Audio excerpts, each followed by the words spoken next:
বন্ধুসকল ভালে আছে নিশ্চয় সকলোৱে ঠাণ্ডা লাহে লাহে বাঢ়ি আহিছে আৰু আমাৰ চৌপাশত থকা এনেধৰণৰ কিছুমান ল'ৰা ছোৱালী আছে যিয়ে নেকি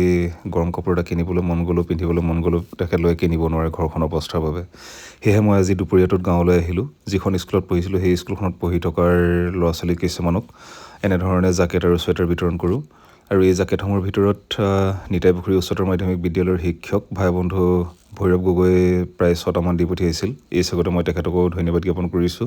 আৰু আপোনালোককো অনুৰোধ কৰিছোঁ যদিহে ঘৰবোৰত ব্যৱহাৰ উপযোগী এনেধৰণৰ গৰম কাপোৰ আছে বা আপোনালোকে যদি নতুন কাপোৰ দিম বুলি ভাবিছে আমাৰ যোগেদি তেতিয়াহ'লে মোৰ নম্বৰটোত হোৱাটছআপ কৰিব 7002263896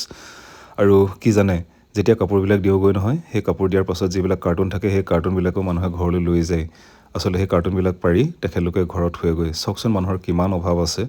সেয়েহে অনুৰোধ কৰিছোঁ পুনৰবাৰ ঘৰত থকা কাপোৰবিলাক এনেই পেলাই থৈ নিদিব সেইবিলাক দিয়াৰ ব্যৱস্থা কৰিব আমাৰ হয়তো দিব ব্যৱস্থা কৰিব পাৰে অসমৰ বিভিন্ন প্ৰান্তৰ বন্ধু বান্ধৱীসকলে তথা ৰাইজে এই ক্ষেত্ৰত সহযোগিতা আগবঢ়াম বুলি ভাবিলে আমাৰ সৈতে যোগাযোগ কৰিব বুলি আশা কৰিলোঁ ধন্যবাদ